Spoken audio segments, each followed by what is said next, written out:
In this presentation, I will be doing a description of the 3 book covers that I have chosen that was made to The Great Gatsby by F. Scott Fitzgerald. And the first book cover that I chose is this one. And first off, I will be talking about what we're seeing on the picture. So what we see on the picture is kind of like we see this champagne glass that is held by a woman's hand. And then we're seeing this yellow car who is flying through the sky up from here and looking kind of like a shooting star.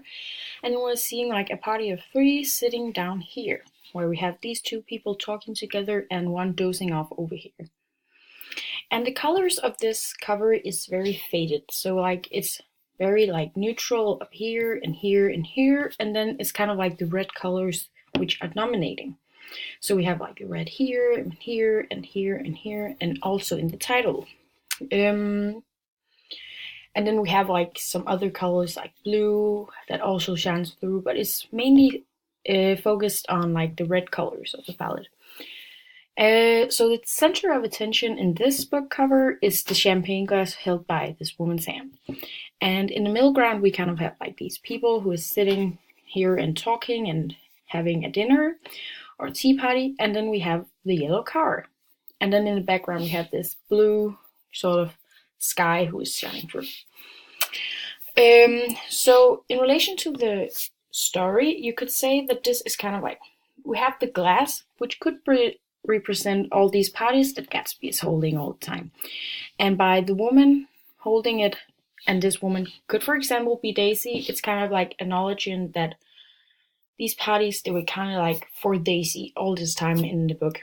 And the yellow car, just like in the story, it's kind of like fast paced, and it's speeding past all these things happening in the book cover. And that is also kind of like along with the book, because in the book, the yellow car, when Daisy hits Myrtle, Tom's lover, it's a hit and run. So the yellow car is kind of speeding past all these things, and it's kind of illustrated with these lines which are behind the car. And then I interpreted that this is kind of like the first time that Daisy and Gatsby are meeting again after not having seen each other for 5 years. So like we have Gatsby sitting here, and then we have Daisy here, and then we have Nick sitting over here. And that is also along with the book, because Nick didn't have to be there at all, because Daisy and Tom held up the conversation fully by themselves, trying to impress each other and falling back into their old comfortable talk, while Nick was just kind of being there and sitting behind and listening. The second book cover that I chose was this one, and it's very divided. It's mainly filled with this midnight blue sky, where we are seeing a woman and her eyes, and some tears rolling down her cheek, and her very startling red lips. And then beneath here we have the city, painted in all these colors and making it seem very lively. And in the woman's eyes, we are seeing 2 naked bodies dancing.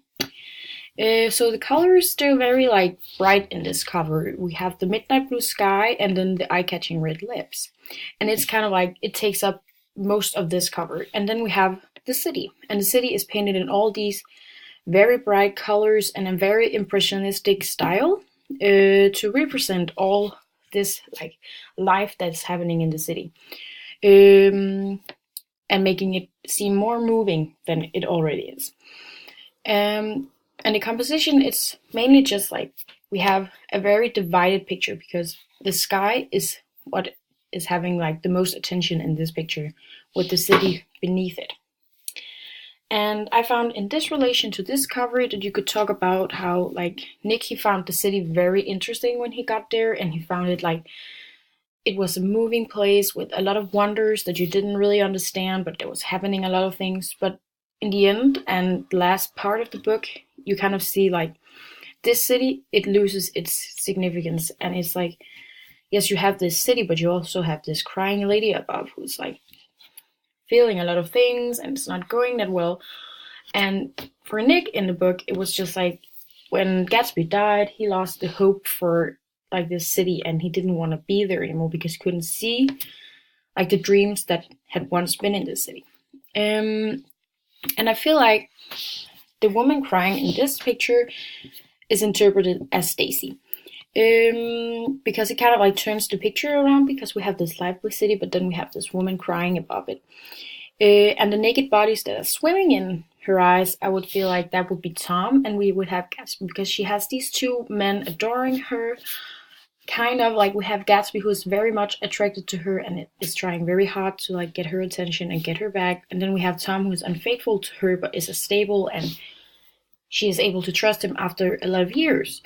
And it's a very harsh like thing to her for her to go through, because she doesn't really like feel comfortable, and I feel like that's why she is crying in this picture, because there is a lot of things happening and there isn't a lot of understanding that this might be a little too much for her as well. And this is the third book cover that I chose. So in this one we're seeing a lady with a green dress and with some light shining behind her, and then we're seeing the lady also inside this figure's head that is made. And then we're seeing the city behind them all, and what appears to be a lake because of the light reflecting onto this black surface. The colors are very faded in this one as well. We have like these yellowish colors here, and we have the black and the gray. And then we have the Great Gatsby, which kind of stands out, but what stands out the most is the green that the lady is wearing and the green light that she is shining. And the composition, I've just kind of mentioned that it's a very clever move to put this lady inside this man's head. And that is because when you talk about the relation to the book, it's kind of like you could see this figure as Gatsby.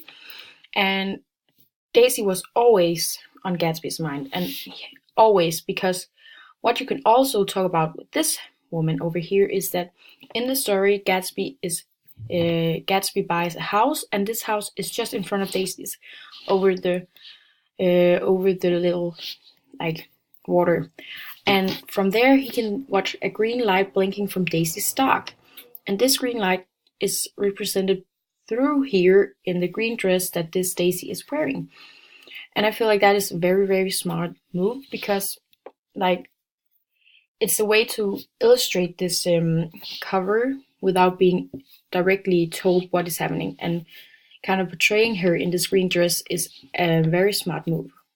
So my favorite of the 3 book covers is the last one, and that is because I feel like when you're looking at this, it's kind of like a very indirect thing, because you're not directly told what all this means, but if you read the book and you understand why Gatsby was so obsessed with this green light that he saw at the end of Daisy's stock, because it was the only relation he had to Daisy, and it was the only kind of way he could feel her beside him for all these 5 years.